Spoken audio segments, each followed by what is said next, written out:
I'm pregnant, Blake.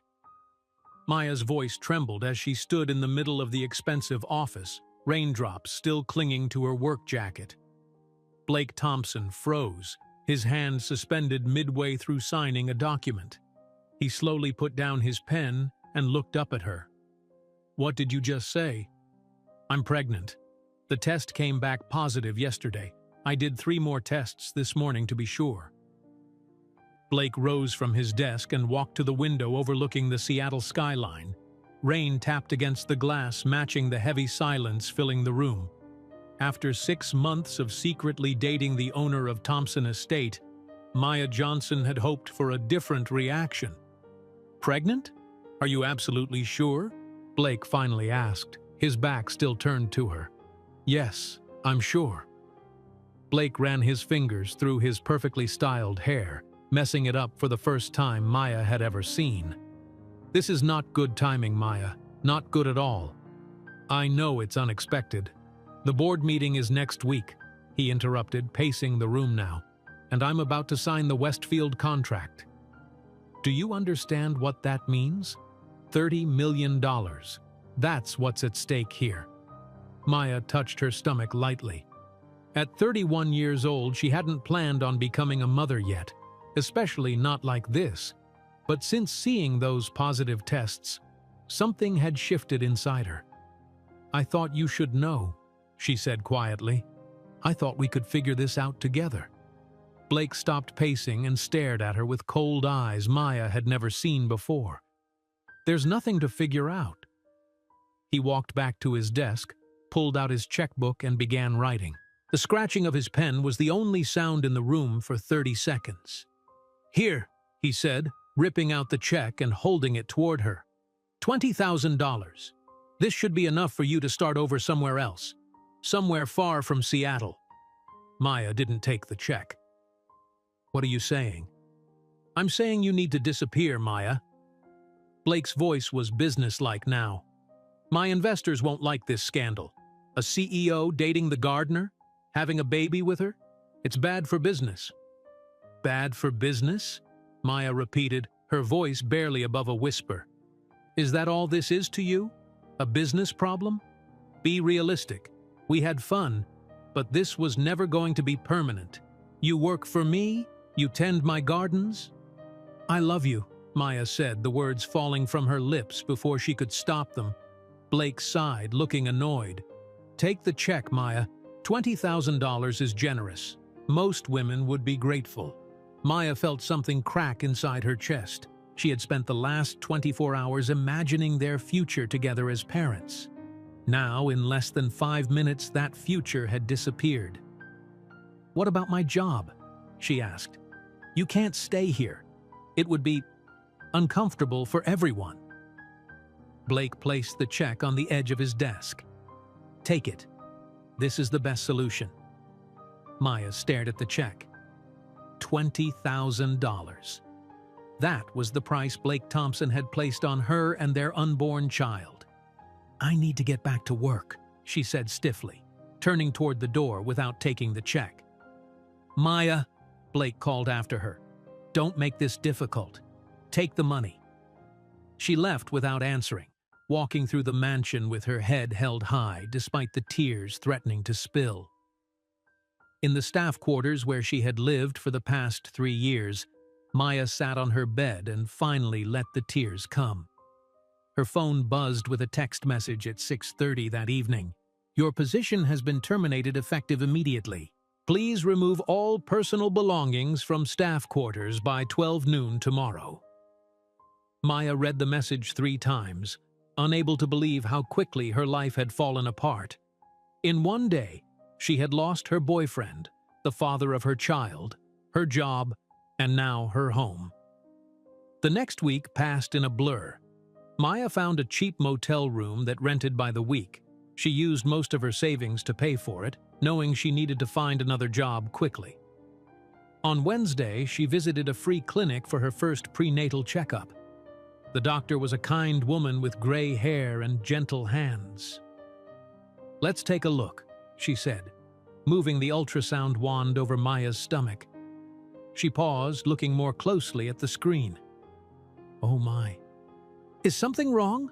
Maya asked, panic rising in her throat. The doctor smiled. Nothing's wrong, but I'm seeing multiple heartbeats here. She turned the screen so Maya could see. Congratulations, Ms. Johnson. You're expecting triplets. Triplets, 3 babies. Maya felt the room spin around her. That afternoon, she sat on a bench in Lincoln Park, rain soaking through her coat. She didn't bother to open her umbrella.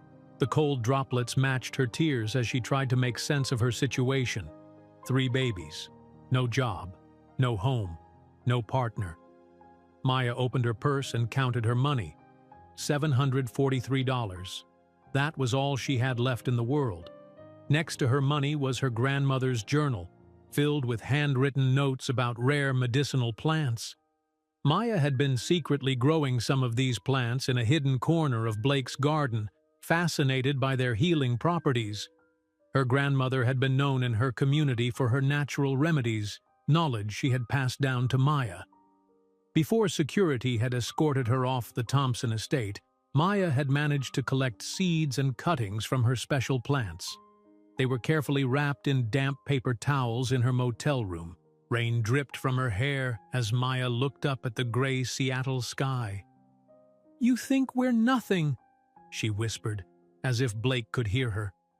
"But my children and I will prove our worth, and one day you'll regret throwing us away."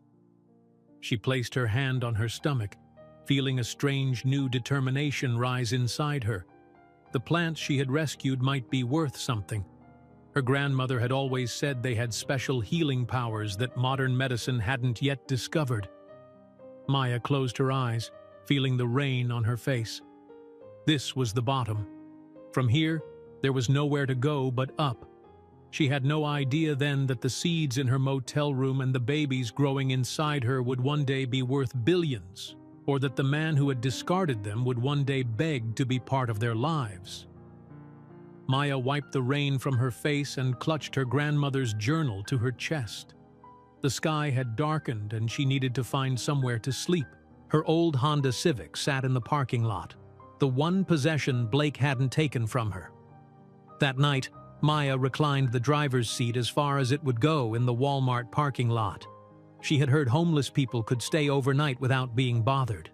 Every time headlights swept across her car, she tensed, wondering if security would knock on her window. "Just for tonight," she whispered to herself, rubbing her stomach gently. "Tomorrow we'll find something better." Sleep came in short bursts. By 5:30 in the morning, Maya gave up trying. She straightened her wrinkled clothes in the rearview mirror and drove to a gas station bathroom to wash her face and brush her teeth. "You can do this," she told her reflection. "You have to." Her first job interview was at 8 o'clock at an office building downtown.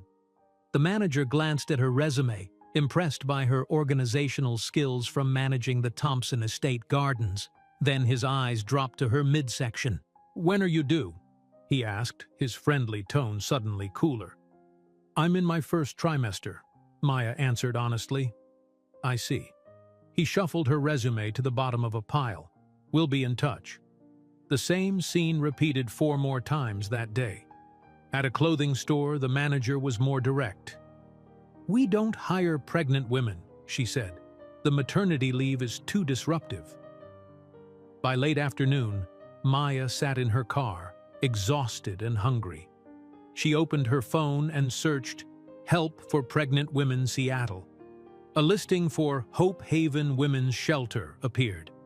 With nowhere else to go, Maya drove to the address in a neighborhood she'd never visited before.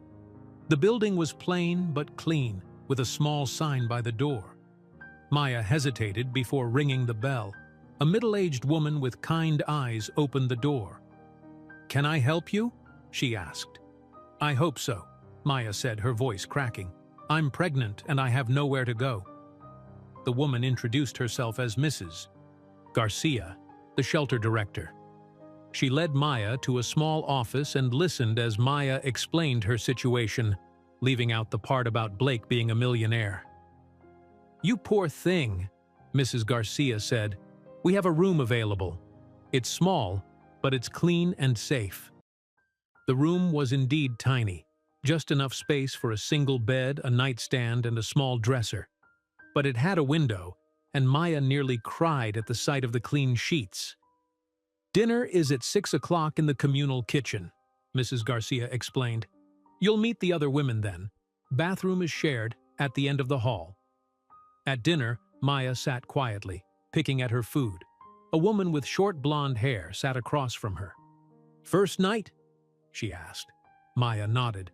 "I'm Tanya. Been here 3 months. It gets easier." "I'm Maya. I never thought I'd end up in a shelter." "None of us did, honey." Tanya looked at Maya's stomach. "How far along?"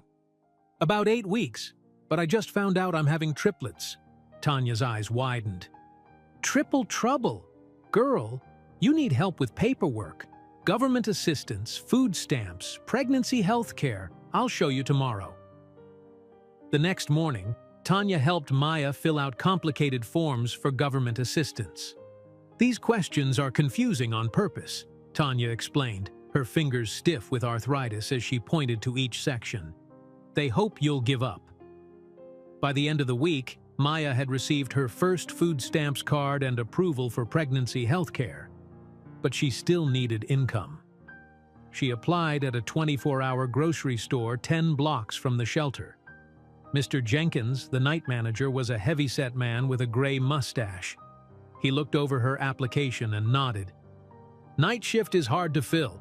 You got experience with cash registers?" "No, but I learn quickly," Maya said. "Midnight to 8 a.m., 5 nights a week. Can you handle that while pregnant?" "I'll manage," Maya promised, desperately needing the job. Her first shift was exhausting. Her feet ached, and morning sickness hit her around 3 a.m.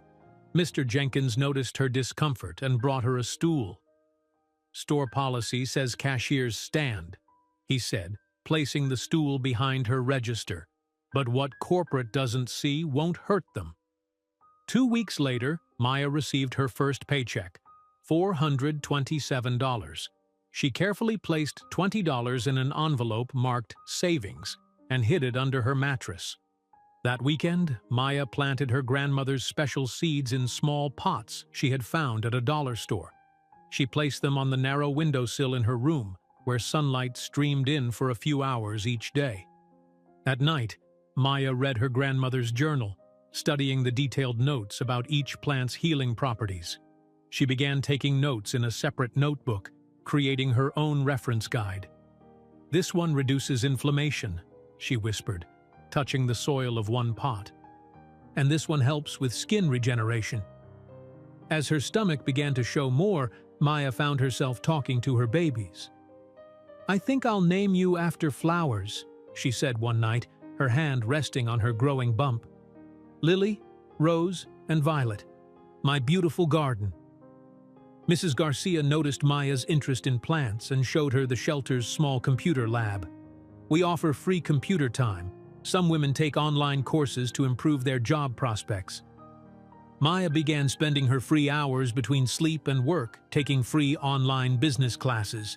She learned about creating business plans, basic accounting, and marketing strategies. In a notebook, she sketched ideas for a plant-based healing company. "My grandmother helped so many people with her remedies," she told Tanya. "Maybe I could do the same." "Dream big," Tanya encouraged, "but also be practical. Those babies are coming, ready or not." Maya looked at her small collection of growing plants, her notebook full of business ideas, and placed her hand on her stomach. "We'll make it," she promised her unborn children. "Somehow, we'll make it." Maya had no idea that in her tiny shelter room, with borrowed pots holding precious seeds and a notebook filled with dreams, she was planting the roots of a business that would one day become an empire. But first, she would have to face the most difficult months of her life as her pregnancy progressed and her body struggled to nurture 3 growing lives. As the weeks passed, Maya's pregnancy advanced rapidly. At 8 months pregnant with triplets, her body felt impossibly heavy. Her ankles swelled during each shift at the grocery store, and her back ached constantly. The midnight to 8 a.m. schedule became harder to endure with each passing night. "How are you holding up?" Mr. Jenkins asked during her break one night. Maya shifted uncomfortably on the break room chair. "I'm okay." "You don't look okay," he said, concern evident in his voice. "You look exhausted." "I need this job," Maya said simply. "The babies will be here soon." On a particularly busy night, Maya stood at Register 3, scanning groceries for a late-night customer. The store lights seemed unusually bright and strange spots danced in her vision. She gripped the edge of the counter as the floor seemed to tilt beneath her. "Ma'am, are you all right?" the customer asked. Maya opened her mouth to respond, but no words came out. The spots in her vision grew larger until darkness swallowed everything. She woke to the sound of sirens and Mr. Jenkins's worried face hovering above her. "Don't try to move," he said. "The ambulance is here." "I can't afford an ambulance," Maya whispered. "The store will cover it," Mr. Jenkins assured her. "You collapsed. You need a doctor." At the hospital, a doctor with a serious expression examined Maya and monitored the triplets. "Ms. Johnson, your blood pressure is dangerously high," she explained, "and you're showing signs of early labor. I'm putting you on strict bed rest for the remainder of your pregnancy." "Bed rest?" Maya felt panic rising in her chest. "But I have to work. I need money for when the babies come." "If you don't rest, these babies will come too early," the doctor said firmly, "and that creates serious health risks for all four of you." Maya returned to the shelter in a taxi, her employment release papers clutched in her hand. In her tiny room, she sank onto the bed and finally allowed herself to cry. She had $52 saved, no income, and 3 babies who would arrive within weeks. "This is it," she sobbed into her pillow. "I've hit the bottom." Later that evening, as the sun set outside her window, Maya noticed something that made her sit up. Her plants had grown significantly in the past weeks. The seedlings she had rescued from Blake's garden were now flourishing in their small pots, some already showing the distinctive leaves her grandmother had described in her journal.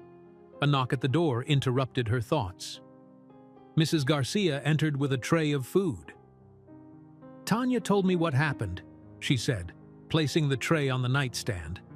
"I'm sorry about your job." Maya wiped her tears. "I don't know what I'm going to do now." Mrs. Garcia sat on the edge of the bed. "There's a special program for pregnant women in crisis situations. It provides additional support until your babies are born and for 3 months after. I think you would qualify." "What kind of support?" "Financial assistance, diapers, formula, baby clothes. They even have volunteers who help with childcare so new mothers can look for work or attend school." Mrs. Garcia smiled. "I brought the application forms." The next morning, Maya completed the application with shaking hands. 3 days later, she received an acceptance letter. The program would provide enough support to get her through the birth and the first months with her babies. With her days now empty, Maya focused on 2 things: studying business and botany online and experimenting with her plants. Following her grandmother's recipes, she used leaves from her plants to make a simple cream. Tanya visited Maya's room one afternoon, her hands clearly bothering her. "Your arthritis looks painful today," Maya observed.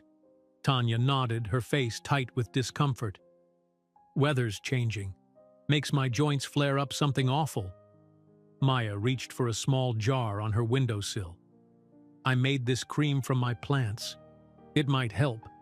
My grandmother used to make it for people in our neighborhood." Tanya looked skeptical but took the jar.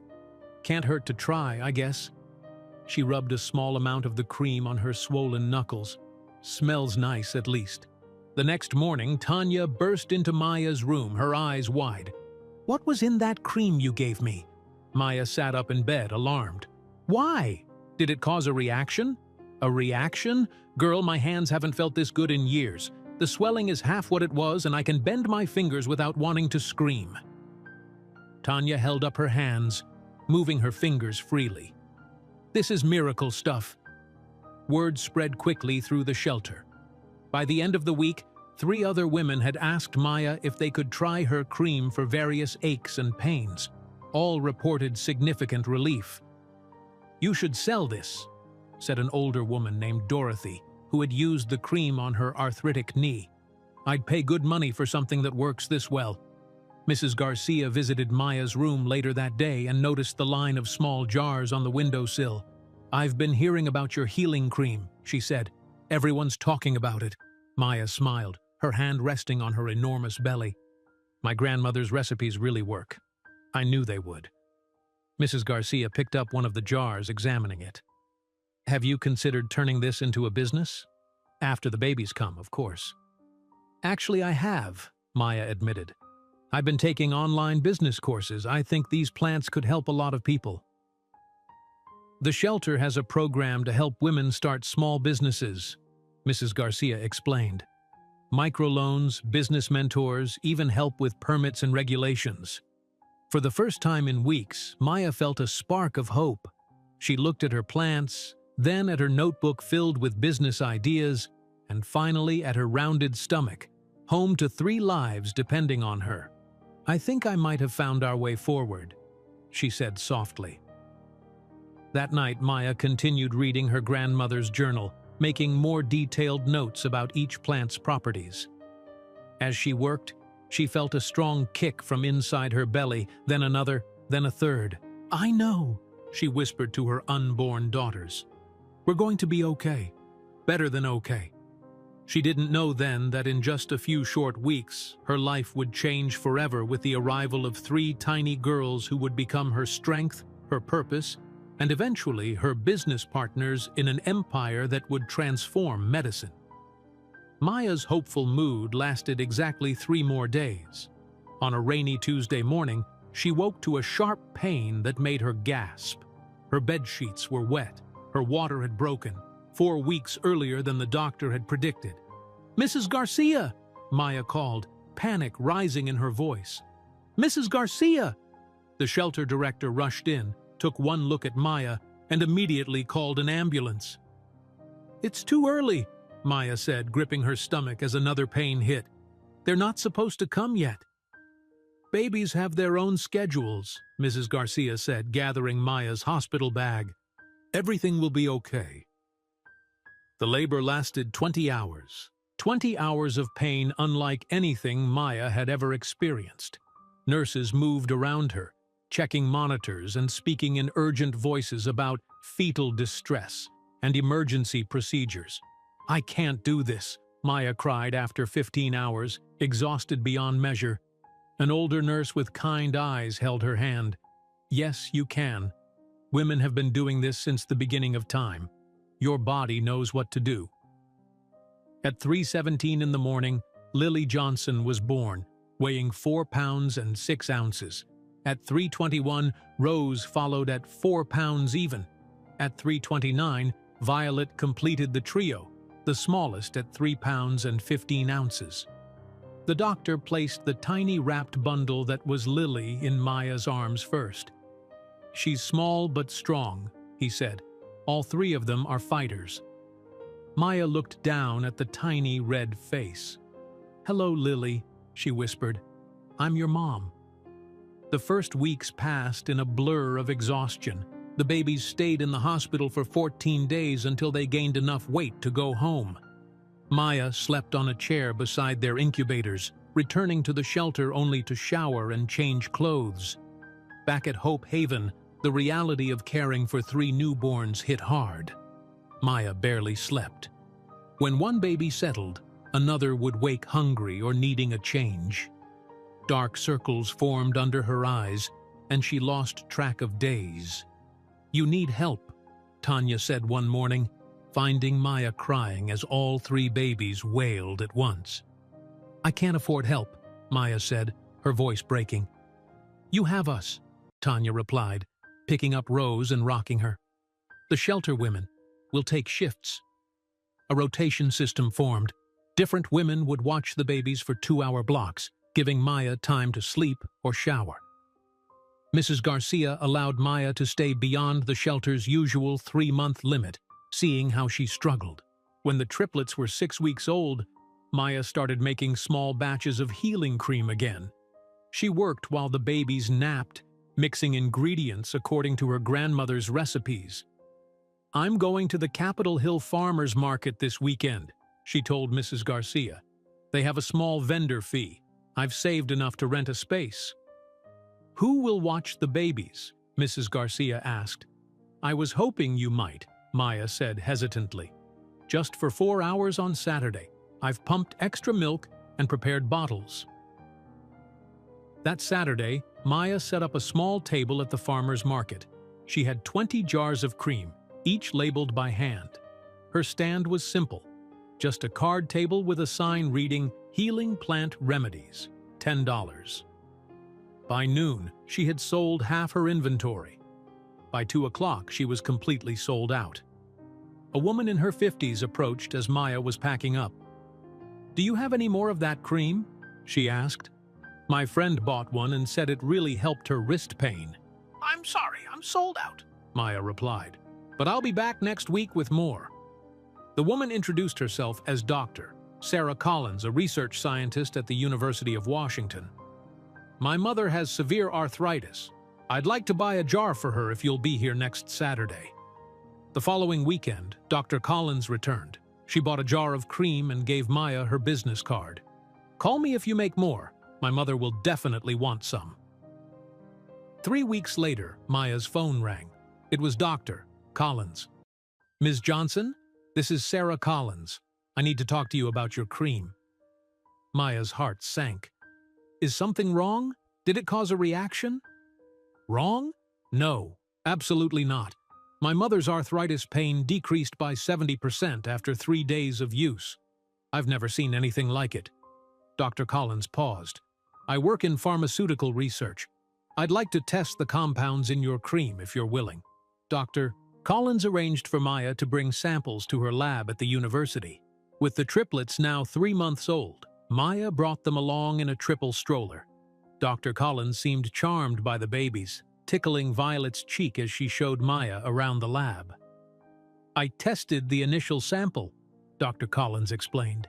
"The anti-inflammatory properties are remarkable, stronger than anything currently on the market." "What exactly is in this formula?"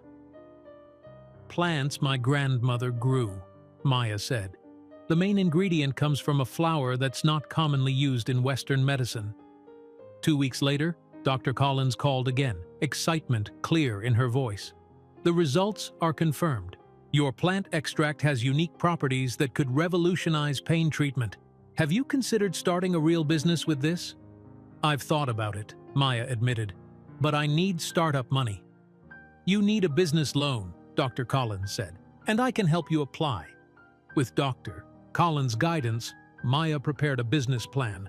They visited 5 banks together, but each one rejected Maya's application. "They see a single mother with no business experience," Dr. Collins fumed after the 5th rejection. "They're not seeing the potential." "What now?" Maya asked, adjusting rows in her carrier. "There's a women-owned credit union downtown. They specialize in loans for female entrepreneurs. Let's try them." The credit union loan officer, a woman named Brenda Mills, reviewed Maya's application carefully. She tested the cream on her own dry skin during the interview, raising her eyebrows as it absorbed quickly, leaving her skin soft. "This is impressive," Brenda said, "and Dr. Collins' test results are compelling. I think we can approve a $15,000 startup loan." Maya couldn't believe her ears. "Really? Really? Women need to support each other. What will you call your company?" Maya smiled. "Nature Cure Botanicals." With the loan, Maya rented a small commercial space that could serve as both production lab and office. She designed simple labels for her products and bought proper equipment for making larger batches. When the triplets turned 6 months old, Maya was able to rent a 1-bedroom apartment. It was small, just big enough for a living room with a pull-out couch for her, and a bedroom with 3 cribs lined up against the wall. But it was clean, safe, and most importantly, it was theirs. The night they moved in, Maya sat on her pull-out couch watching her daughters sleep in their room. For the first time in almost a year, she had her own space, a growing business, and a sense of purpose. The plants that Blake Thompson had mocked were now the foundation of her new life. Maya had no idea that night, as she drifted off to sleep, that her small company would one day grow into a business empire worth billions, or that her tiny daughters would become powerful women in their own right. She only knew that they had taken their first step forward together. 3 years passed quickly. Maya stood in her small lab, carefully measuring plant extracts for her newest formula. At 34 years old, she now had 5 different healing creams, each designed to treat specific conditions. Her original anti-inflammatory cream remained the best seller, but her nerve pain formula was gaining popularity. "Mommy, look what I drew." 3-year-old Violet held up a colorful scribble. "That's beautiful, sweetie," Maya said, placing her measuring cup down. "Is that our house?" "No, it's the plants, the special ones." In the corner of the lab, all 3 triplets played on a colorful mat surrounded by educational toys. They had spent most of their young lives in this space, watching their mother work. "Lily, please don't eat the crayons," Maya called out, noticing her oldest daughter by 4 minutes with a purple crayon near her mouth. "I'm not eating it," Lily said. "I'm smelling it. It smells like your purple plant." Maya smiled. Even at 3, Lily showed a surprising interest in the scientific aspects of the business. Rose, the middle triplet, was stacking blocks in perfect rows, creating what looked like a tiny warehouse. The door chimed as Tom Parker entered. At 68, the retired pharmacist had become Maya's first employee 6 months earlier, helping with production and quality control. "Morning, ladies," Tom greeted, hanging his coat on the rack. "The new shipment of bottles arrived." "Thank you for coming in early," Maya said, handing him her notes. "This is the new skin repair formula. Can you help me prepare 20 jars for the Natural Health Store order?" Tom reviewed her measurements, nodding.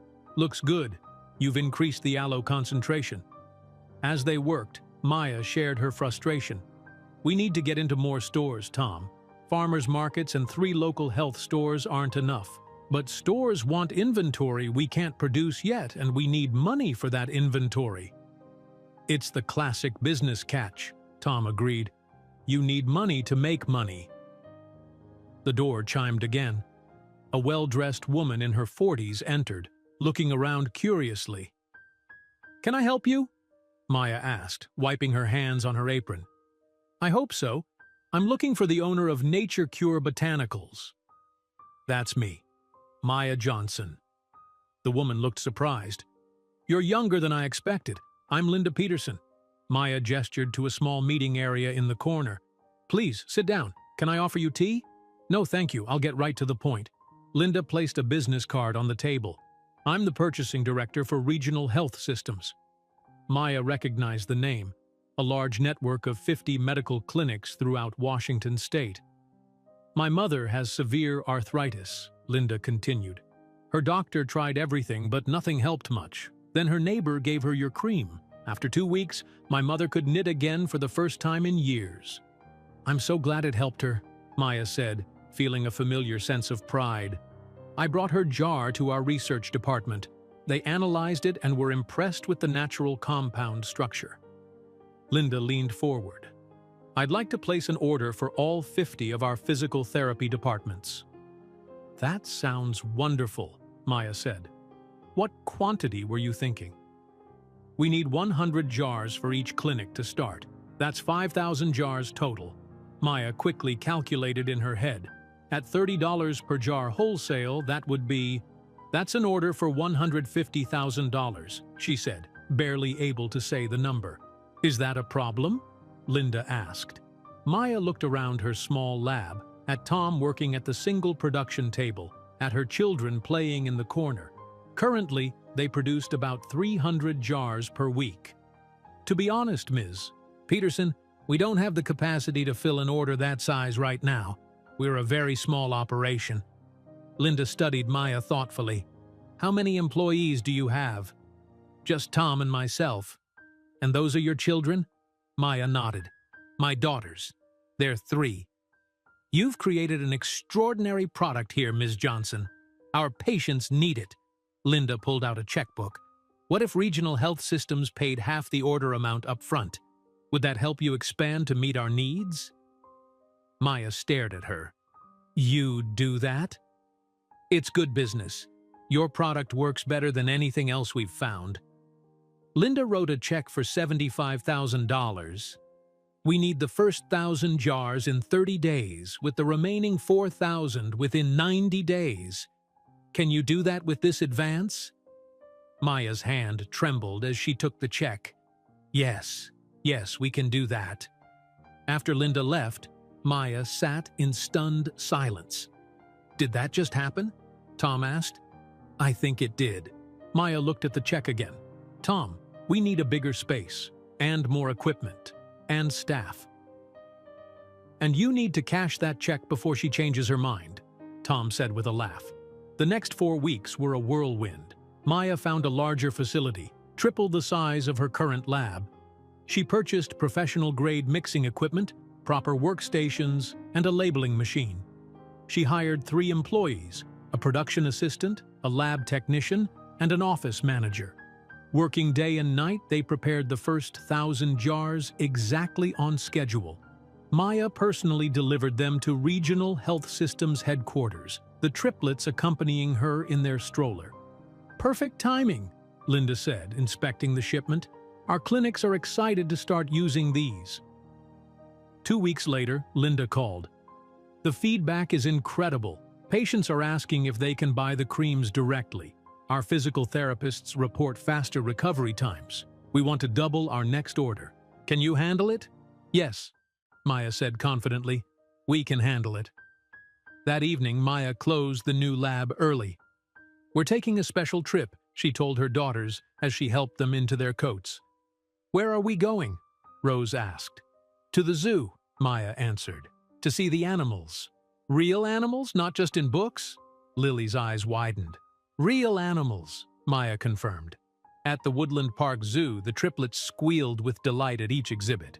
Maya bought them each a small stuffed animal, a lion for Lily, a monkey for Rose, and an elephant for Violet. As they watched the otters play, Maya felt a sense of accomplishment unlike anything she'd experienced before. For the first time since the triplets were born, she had taken them on an outing that wasn't related to work or necessity. Do you like the zoo? She asked them. It's the best day ever, Violet declared, hugging her elephant. Looking at her daughters' happy faces, Maya knew this was just the beginning. The Regional Health Systems order wasn't just a business opportunity. It was the first step toward the life she wanted to create for her children. 7 years later, Maya stood at the podium, scissors in hand, preparing to cut the ribbon on the new Nature Cure Botanicals headquarters building. At 10 years old, her daughters stood beside her, each wearing a dress in her namesake flower's color. Lily in white, Rose in pink, and Violet in purple. I want to thank everyone who believed in us, Maya said to the crowd of employees and local business leaders. 7 years ago, we were mixing creams in a tiny lab. Today, we're opening our own building with 50 employees and products that help people around the world. She handed the scissors to her daughters. Together, they cut the ribbon while cameras flashed. Inside the modern 3-story building, employees applauded as Maya led a tour. The first floor housed production facilities, the second contained offices and meeting rooms, and the third floor was dedicated to research and development. Mom, can I go see the lab? Lily asked eagerly. At 10, she already showed a remarkable interest in science, often reading college-level books about chemistry and botany. After the tour, Maya promised. Rose, do you have the visitor badges ready? Rose nodded seriously, handing Maya a stack of professionally printed badges. Even at her young age, Rose showed an exceptional head for business details and numbers. I made a welcome sign for the lobby, Violet announced, pointing to a colorful poster. The most outgoing of the triplets, Violet's creativity appeared in everything she touched. Later that afternoon, Maya sat in her new office with Jennifer Adams. the top corporate lawyer she had hired to protect Nature Cure's interests. "The patent application is progressing well," Jennifer said, reviewing documents. "Your plant compound is genuinely unique. Once approved, you'll have exclusive rights to it for 20 years. "That's a relief," Maya replied. "We've had 3 more acquisition offers this month." "Let me guess. They're getting higher?" Maya nodded. "The latest was for $50 million from Westwood Pharmaceuticals." "Are you tempted?" Jennifer asked. "Not at all. I didn't build this company to sell it." Maya stood and walked to the window overlooking the Seattle skyline. "These plants have been in my family for generations. I want to control how they're used, and I want my daughters to inherit the company someday." "Speaking of control," Jennifer said, pulling out another folder, "the Canadian distribution agreement needs your signature, and the European Union approval came through yesterday." Maya signed the documents, still amazed at how far they had come. Nature Cure products were now sold in 3,000 stores across America, with international expansion just beginning. That evening at home, a spacious 4-bedroom house in a good school district, Maya prepared dinner while the girls did homework at the kitchen table. "Mom, listen to this," Rose said, looking up from her tablet. "Nature Cure's revenue grew by 32% last quarter. That's better than most companies on the stock market." Maya smiled. "Have you been reading financial reports again?" "It's interesting," Rose shrugged. "Numbers tell stories." "Mom!" Lily called from the living room. "Come quick!" "Look what I found." Maya hurried in to find Lily pointing at a shopping website on her laptop. "Healing Wonder Cream," Lily read. "It looks exactly like our advanced healing formula. Even the jar is similar." Maya examined the screen. The product was indeed remarkably similar to their bestseller, even using phrases from Nature Cure's marketing materials. "This is a direct copy," Maya said, immediately calling Jennifer. 3 weeks later, Maya sat in a courtroom as the judge ruled in Nature Cure's favor, ordering the competitor to cease production and pay substantial damages for patent infringement. $2 million in damages, Jennifer said as they left the courthouse. "What will you do with it?" "Build a proper research facility," Maya answered without hesitation. "We need more space for development and testing." 6 months later, construction began on the Nature Cure Research Center, a state-of-the-art facility where scientists would work to develop new plant-based medicines. Despite her growing success, Maya maintained one firm rule: dinner with her daughters every night, no matter how busy work became. These dinners often included conversations about their day, their dreams, and occasionally their questions about their past. One evening, Violet asked the question Maya had been expecting for years. "Mom, Kelsey at school said everyone has a dad. Where is ours?" Maya put down her fork and looked at her 3 daughters. "That's a fair question. Yes, you have a biological father." "Who is he?" Rose asked directly. "He was someone I dated when I worked as a gardener. When I told him I was pregnant, he wasn't ready to be a father." Maya chose her words carefully. "He gave me money to leave Seattle and start over somewhere else." "He didn't want us?" Lily's scientific mind searched for clarity. "He didn't want the responsibility," Maya explained. "Some people aren't prepared for big life changes." "Do we look like him?" Violet wondered. Maya smiled softly. "You all have his eyes, and Lily, you have his height." "Will we ever meet him?" Rose asked. "That would be your choice when you're older," Maya said. "I won't keep you from knowing him if you want to, but he hasn't been part of our lives all these years." The girls seemed satisfied with this explanation for now. After dinner, Maya suggested a drive. "There's somewhere I want to show you." She drove them to an exclusive neighborhood where large houses sat behind iron gates. Stopping across from a particular estate, Maya pointed. "That's where I used to work as the head gardener, the Thompson estate." "It's huge!" Violet exclaimed. "Is that where you met our father?" Lily asked, always connecting dots. Maya nodded. "Yes, and in a hidden corner of that garden, I grew the first special plants that became the foundation of our company. Can we go inside? Rose asked.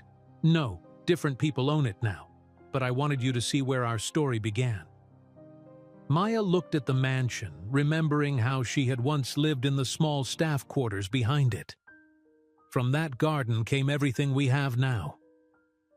As they drove home, Maya glanced at her daughters in the rearview mirror. In 10 years, they had gone from a homeless pregnant woman and unborn triplets to a successful CEO and 3 brilliant girls with bright futures.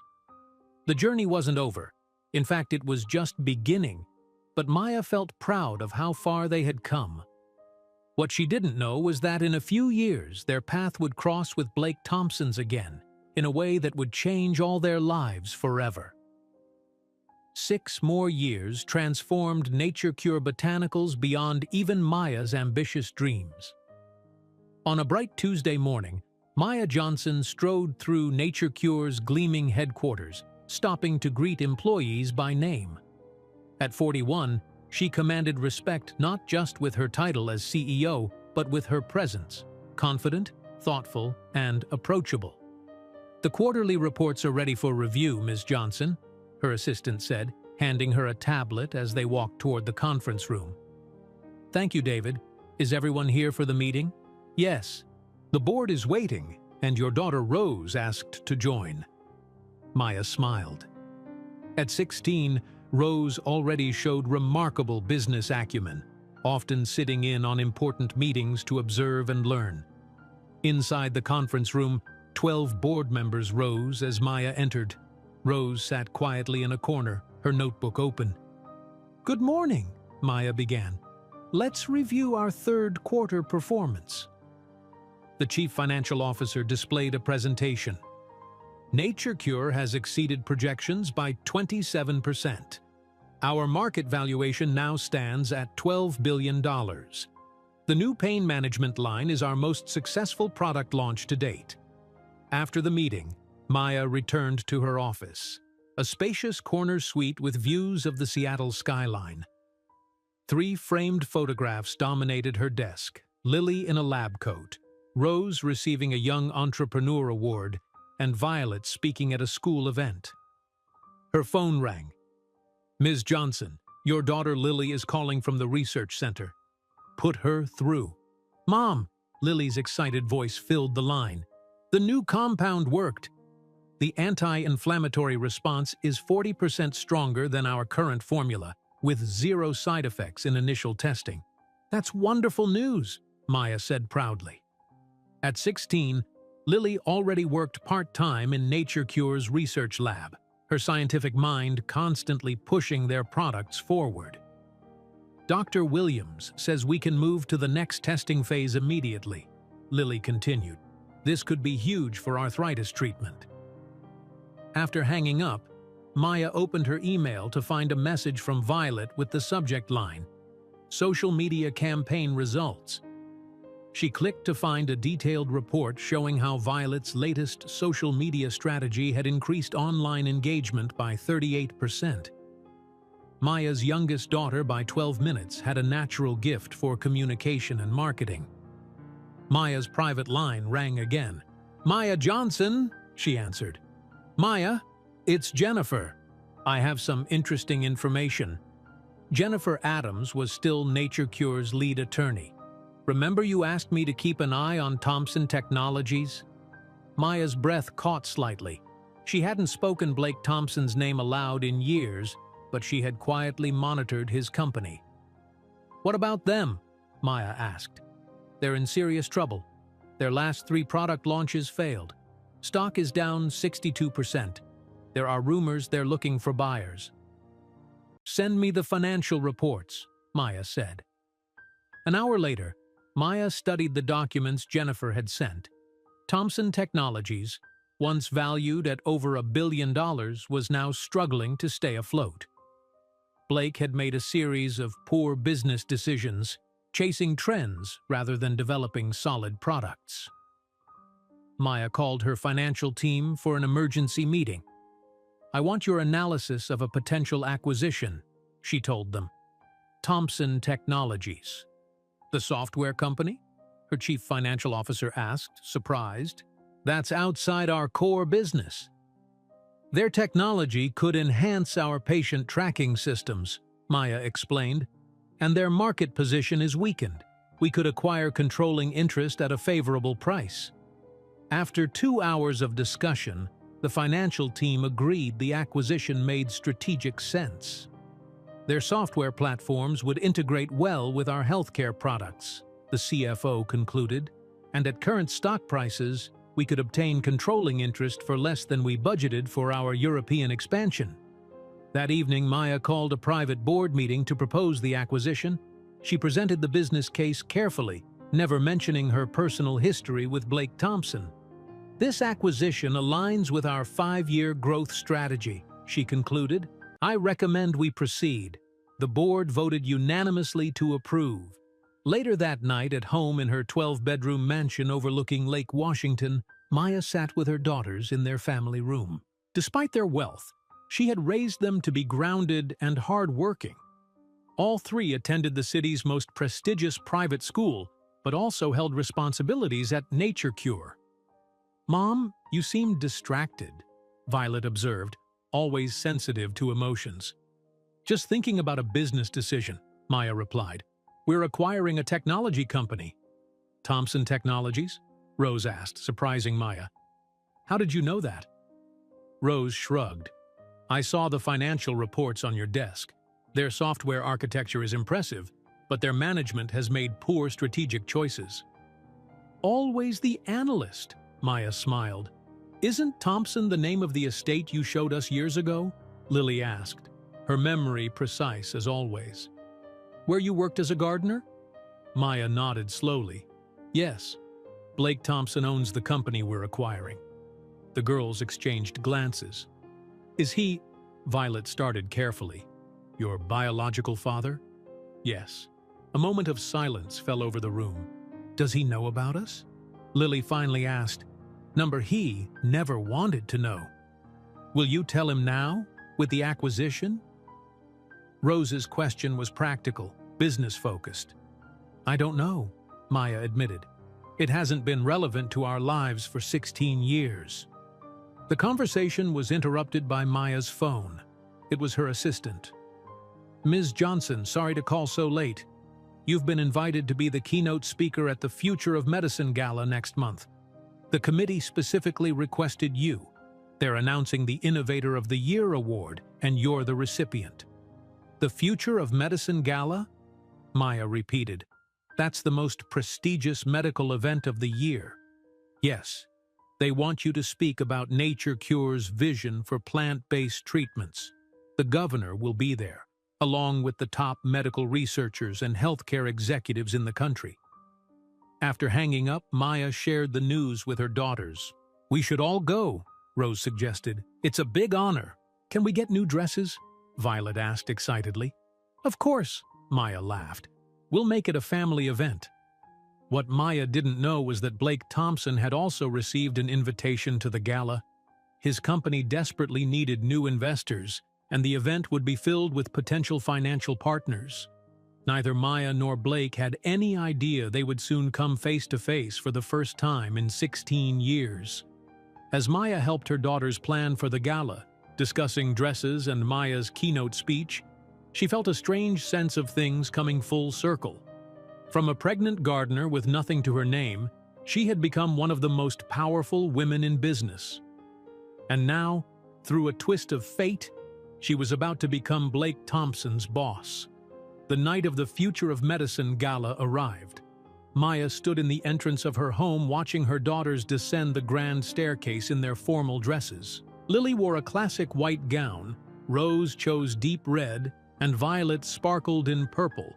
At 16, all 3 had grown into poised young women who turned heads wherever they went. "You all look beautiful," Maya said, her throat tight with emotion. "So do you, Mom," Violet replied, admiring Maya's emerald green dress. Their driver held the door as they entered the limousine. Maya reviewed her speech notes one final time during the ride to the Fairmont Olympic Hotel, Seattle's most prestigious venue. "Are you nervous?" Lily asked. A little, Maya admitted. There will be over 500 important people there tonight. You'll be amazing, Rose assured her. Your speech is perfect. The limousine pulled up to the red carpet entrance. Photographers called Maya's name as she emerged with her daughters. Camera flashes lit up their faces. Ms. Johnson, look this way. Maya, who designed your dress? Are these your daughters? Inside the grand ballroom, crystal chandeliers hung from high ceilings. Tables draped in white linen surrounded a central stage. The city's elite mingled, holding champagne glasses and exchanging business cards. Near the bar, Blake Thompson stood alone, nursing a scotch. At 51, his dark hair now held streaks of gray, and lines had formed around his eyes. His once successful company was failing, and he desperately needed investors. Blake Thompson? A man approached him. Haven't seen you at these events lately. Been busy, Blake lied, forcing a smile. Who's speaking tonight?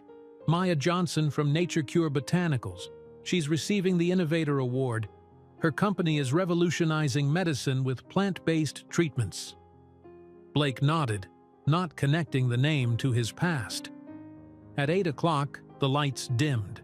The event chairman approached the podium. Ladies and gentlemen, please welcome our keynote speaker and this year's Medical Innovator recipient, the founder and CEO of Nature Cure Botanicals, Maya Johnson. Applause filled the room as Maya walked confidently to the stage. Blake froze mid-sip, his champagne glass nearly slipping from his fingers. It can't be, he whispered. On stage, Maya began her speech with poise and authority. Nature holds secrets that science is only beginning to understand, she said. 16 years ago, I started Nature Cure with a few plants and a dream to help people heal naturally. Blake stared in disbelief. The gardener he had paid to disappear was now one of the most successful CEOs in America. Today, I'm proud to announce Nature Cure's newest breakthrough, Maya continued. A revolutionary treatment that reduces inflammation by 60% with zero side effects. This will change lives for millions suffering from chronic pain and autoimmune conditions. The audience erupted in applause. Maya smiled, acknowledging their response with a gracious nod. Thank you for this honor, she concluded. Nature Cure's mission continues, healing humanity through the power of plants. As Maya left the stage, people surrounded her with congratulations. Blake pushed through the crowd, spilling his drink in his hurry. Maya? He called. Maya Johnson? She turned, her expression freezing momentarily before recovering with perfect composure. Blake Thompson, she said coolly. It's been a while. He stared at her, struggling to connect the confident woman before him with the tearful gardener from his past. You're the founder of Nature Cure. The same Maya who used to work in my garden? The very same. Her voice was calm, professional. I had no idea, he said. Your company is worth billions now. You're famous. Before Maya could respond, 3 striking young women joined her side. Blake's eyes widened as he noticed familiar features in their faces, his mother's distinctive chin, his grandfather's height, and most shockingly, his own eyes looking back at him. Mom, they want you for photos now, Lily said, her analytical gaze assessing Blake curiously. Mom? Blake repeated, his face draining of color. Yes, Maya said. Blake, these are my daughters, Lily, Rose, and Violet. Girls, this is Mr. Thompson, an old acquaintance. Your daughters look about 16, Blake stammered, mental calculations racing through his mind. 16 next month, Maya confirmed. Lily studied him with intelligent eyes. You look familiar. Have we met before? The crowd around them had grown quiet, sensing tension. Photographers snapped pictures, capturing the moment.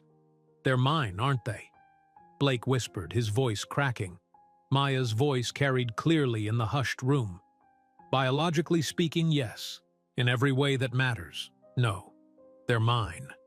The daughters you paid me to disappear with. Gasps rippled through the onlookers. Blake reached toward one of the girls, who stepped back instinctively. "I didn't know there were 3, he said weakly. "Would it have made a difference?" Maya asked. Blake had no answer. He stood speechless, looking from Maya to the 3 girls who shared his features. "Oh, and Blake?" Maya added, her voice perfectly controlled. "The board approved my acquisition this morning. NatureCure now owns controlling interest in Thompson Technologies." More gasps and whispers spread through the crowd. Camera flashes intensified. "You bought my company?" Blake seemed unable to process this final revelation. "Yes, it made good business sense." Maya placed a protective arm around Violet, who looked uncomfortable with the attention. "If you'll excuse us, we have an award to accept." As Maya guided her daughters away, Blake remained frozen in place, watching the family he never knew walk confidently through the crowd that parted for them. "That's our biological father?" Rose whispered to her mother. "Yes," Maya answered softly. "But he's not your dad. He never was." Across the room, Blake Thompson sank into a chair, his world upended for the second time by the same woman. 16 years ago, he had written a check to make a problem disappear. Now that problem owned his company and had returned to his life as 3 brilliant young women and their billionaire mother. Camera flashes captured the moment and whispers spread through the ballroom while Maya stood tall, surrounded by her daughters. The man who had once considered her beneath him now stood alone, realizing he had thrown away the greatest fortune of his life, and it wasn't the billions of dollars. By morning, the confrontation between Maya and Blake had exploded across every news outlet. Maya woke to her phone buzzing constantly with notifications. She turned on the television in her bedroom to see her own face staring back at her on Good Morning America. "Breaking business news today," the anchor announced. "Social media is buzzing about last night's dramatic confrontation between 2 CEOs. Maya Johnson, founder of NatureCure Botanicals, revealed that her 16-year-old triplet daughters are the biological children of Blake Thompson, founder of Thompson Technologies. Adding to the drama, Johnson announced her company has acquired controlling interest in Thompson's struggling firm. Our business correspondent has more on this developing story." Maya muted the TV as Violet knocked and entered her room looking worried. "Mom, there are reporters outside our gate," she said. "Lots of them." "I expected that," Maya replied calmly.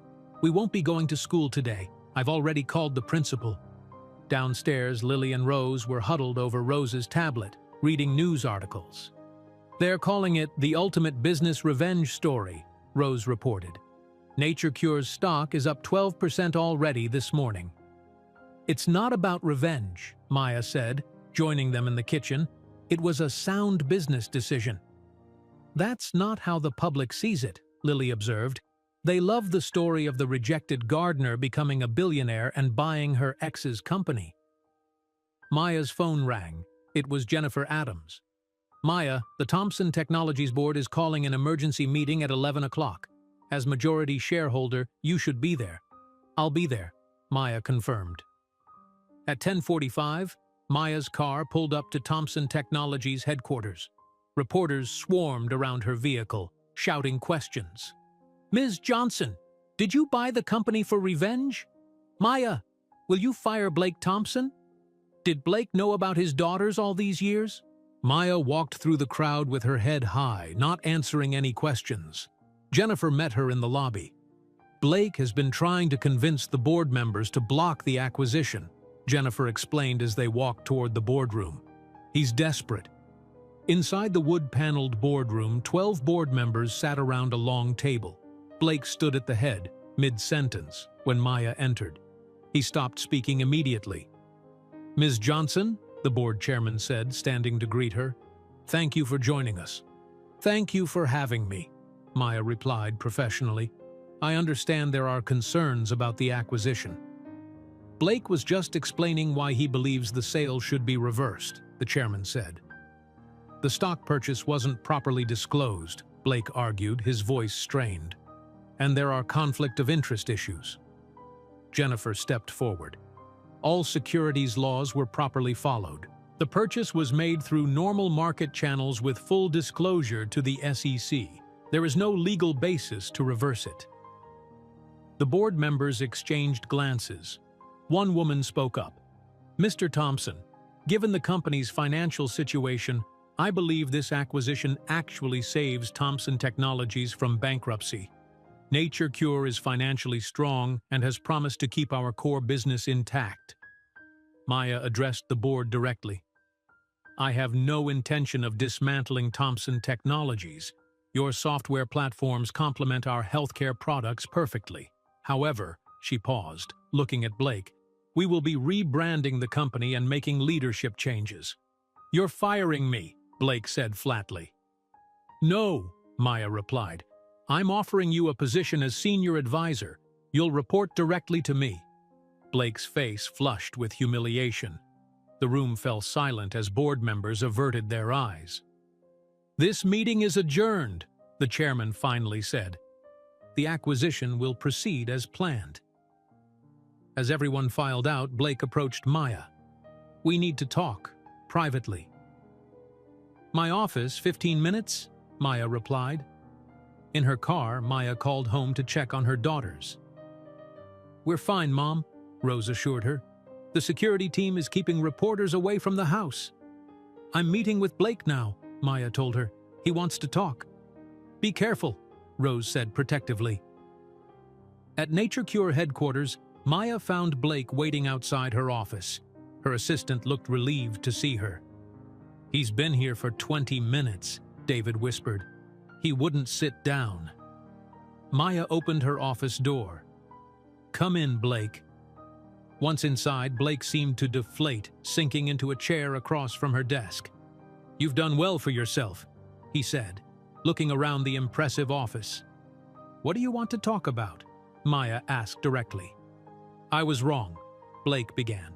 16 years ago, I was young, selfish, and afraid. But I've changed. I want to know my daughters." Maya studied him silently. "Maybe we could try again?" He continued. "We had something once." "What we had," Maya replied evenly, "was a relationship where you were ashamed of me, where you valued your image over the life we created together." "I'll do anything," Blake pleaded. "I've lost everything else. At least let me know my children." "That's just it, Blake. There's nothing to do. I don't hate you. I don't love you. I feel nothing for you. You're a stranger to me and my daughters." "Our daughters," he corrected desperately. "Number you surrendered that right with a check for $20,000. Maya's voice remained calm. "My girls have had 16 years of bedtime stories, school projects, illness, laughter, and growth. You missed it all by choice." Blake's shoulders slumped. "What happens now?" "Now, you can stay on at Thompson Technologies as we discussed. The board values your institutional knowledge. But understand this. I didn't buy your company for revenge. I bought it because it made good business sense." That evening, Maya returned home to find her daughters waiting anxiously. "How did it go?" Violet asked. "As expected," Maya replied. "He wants to meet you." The girls exchanged glances. "I think you should know everything," Maya continued. She went to her office and returned with an old envelope. From it, she pulled a check. "This is the check Blake wrote me 16 years ago. $20,000 to disappear from his life. I never cashed it." The girls stared at the check, tangible evidence of their beginning. "It's your decision whether you want to meet him," Maya said. "I won't stand in your way, but I won't force you either." Lily spoke first. "I'm curious from a scientific perspective, genetics and all that." "I want to understand the business implications," Rose added practically. Violet looked angry. "He threw us away. He treated you terribly." "Your feelings are all valid," Maya assured them. "Take time to think about it." After dinner, the girls announced their decision. "We'll meet him once," Lily said. "Together, not separately." "At a restaurant, not his house or office," Rose added. "And you have to be there too, Mom," Violet insisted. Maya nodded. "I'll arrange it." As she prepared for bed that night, Maya glanced at the television, where Blake's face appeared on a news program. He was giving an interview, attempting to control the narrative. "It was a shock to discover I have 3 wonderful daughters," he told the reporter. "I'm looking forward to getting to know them and building a relationship with them. This is a family reunion, not a corporate takeover." Maya turned off the TV, knowing the truth was far more complicated. Blake wanted to rewrite history, to paint himself as a father eager to reconnect with long-lost children. But 16 years couldn't be erased with a television interview or convenient new emotions. The daughters Blake had once paid to make disappear were now at the center of a media storm, and their first real meeting with their biological father would soon close this chapter of their lives forever. The private dining room at Riverside Restaurant was set with a table for 5. Maya arrived with her daughters 15 minutes early to prepare themselves emotionally for the meeting. "Remember, you don't owe him anything," Maya told them. "You can leave anytime you want." Lily adjusted her glasses. "We'll be fine, Mom." "He's just a person who shares our DNA," Rose said practically. Violet squeezed her mother's hand. "We're doing this for us, not for him." At exactly 7 o'clock, Blake Thompson entered the room carrying 3 wrapped gift boxes. He wore an expensive suit and a nervous smile. "Thank you for coming," he said, looking at the girls with wonder. "I can't believe I'm finally meeting you." An awkward silence filled the room until Maya gestured to the table. "Let's sit down." Blake placed the wrapped gifts in front of each girl. "I brought you something. I hope you like them." The triplets exchanged glances before carefully unwrapping the presents. Lily received an expensive microscope. Rose got a calculator watch, and Violet opened a box containing a designer scarf. "Thank you," they said politely, though Maya noticed the gifts missed their marks. Lily already had a professional-grade microscope at the Nature Cure lab.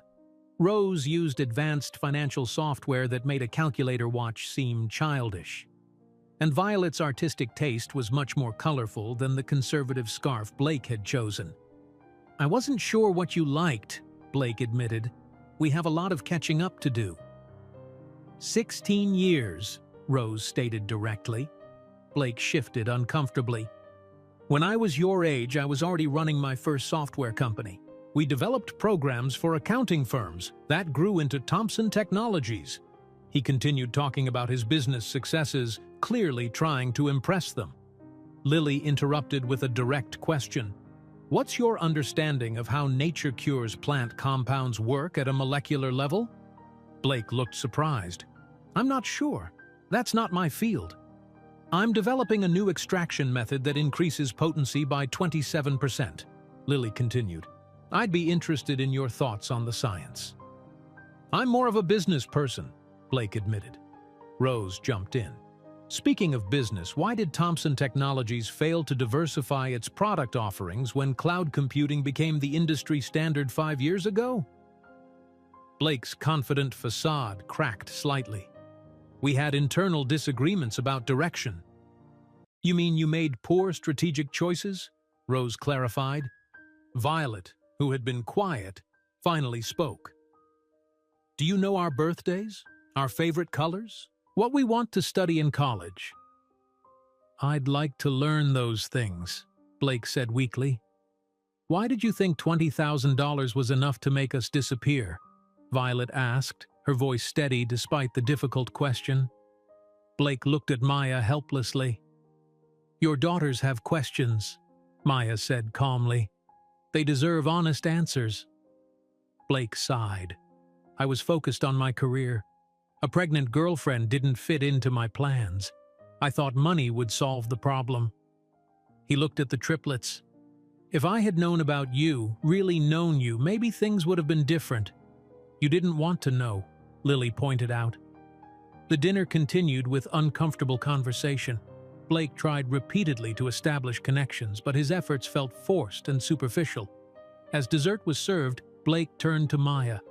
"I've been thinking about us, Maya. About what we had. Maybe we could try again? We're both successful now. We could be a real family." The triplets instantly became protective. "Our mother deserves better than someone who threw her away," Rose said sharply. "You had your chance," Violet added. 16 years ago. "Mom built an entire life without you," Lily stated. "She doesn't need you now." Maya remained calm. "My daughters are right, Blake. There is no us to try again." After an hour, the girls thanked Blake politely for dinner, but made it clear they didn't need or want a father figure in their lives now. "We should go," Maya said, gathering her purse. "Girls, would you wait for me in the car? I need a moment with Blake." When they were alone, Blake looked defeated. "They hate me." "They don't hate you," Maya corrected. "They simply don't know you, and they're protective of me. What should I do now?" "That's up to you. But understand this. If you want any relationship with them, it must be on their terms, not yours." 3 days later, Blake appeared on National Morning Today, a popular news program. "It was an emotional reunion," he told the interviewer. "Finding out I have 3 amazing daughters has changed my perspective on everything. I'm hoping to build a relationship with them and make up for lost time." The public reaction was swift and negative. Social media filled with comments supporting Maya and criticizing Blake's attempt to rewrite history. 1 week later, NatureCure announced that Thompson Technologies would be renamed InnovaCare Systems and integrated into NatureCure's healthcare division. The press release stated that many jobs would be saved through the restructuring. 3 months passed. Maya worked tirelessly to integrate the two companies, focusing on creating new healthcare technology that complemented NatureCure's healing products. One afternoon, David knocked on Maya's office door. "Ms. Johnson, Blake Thompson is here to see you. He doesn't have an appointment." Maya sighed. "Send him in." Blake entered, looking different than she remembered. The arrogance was gone from his posture. He seemed smaller somehow, humbled. "Thank you for seeing me," he said. "I won't take much of your time." "What do you need, Blake?" "Nothing. I came to say goodbye. I'm leaving Seattle, moving to Boston to be near my sister." Maya nodded, waiting for him to continue. "I treated you terribly," Blake admitted. "I've lost so much by being the person I was, my company, my reputation, and the chance to know 3 amazing daughters." "Yes," Maya agreed simply. "Is there any chance, any possibility, that someday I might be part of their lives, even in a small way?" Maya studied him thoughtfully. "That's not for me to say. It's their choice. They're almost adults now. And you? Do you hate me for what I did?" "I don't hate you, Blake. I don't love you. I feel nothing for you. You're part of a past that led me here, that's all." Blake nodded, accepting her words. "I understand. Thank you for seeing me." As he walked toward the door, he passed a wall lined with photographs. Pictures of the triplets as babies, as toddlers learning to walk, at their first day of school, winning science fairs, playing sports, celebrating birthdays. 16 years of moments he had missed. He paused, looking at them one by one. "They really are extraordinary," he said quietly. "Yes, they are." After Blake left, Maya sat at her desk, feeling a strange sense of closure. The confrontation she had imagined for years had happened, but it hadn't brought the satisfaction she once thought it would. Instead, it had simply freed her from the past. That evening, Maya took her daughters to a small community garden in a quiet Seattle neighborhood. "This is where my grandmother first taught me about plants," she explained, leading them to an empty plot. "I was 5 years old. She showed me how to prepare soil, plant seeds, and care for growing things." "Your grandmother started everything," Lily said thoughtfully. Maya nodded, opening a small bag of seeds. "I thought we could plant something here together, to honor where we came from and celebrate where we're going." The 4 women knelt in the dirt, digging small holes and carefully placing seeds inside. "Mom?" Violet asked as they worked. "Are you okay, after everything with Blake?" "I'm more than okay," Maya answered honestly. "I realized something important today. Our story was never about him. It was always about us, what we built together." Us and your grandmother's plants, Rose added with a smile. Exactly. Maya looked at her three beautiful daughters, now almost women, planting seeds in the same soil where she had first learned to nurture growth. In the community garden, as the setting sun painted the sky orange and gold, Maya watched her brilliant daughters working together, knowing that from the $20,000 check meant to erase them, they had built not just a billion-dollar empire, but something far more valuable, a family that couldn't be bought or sold at any price.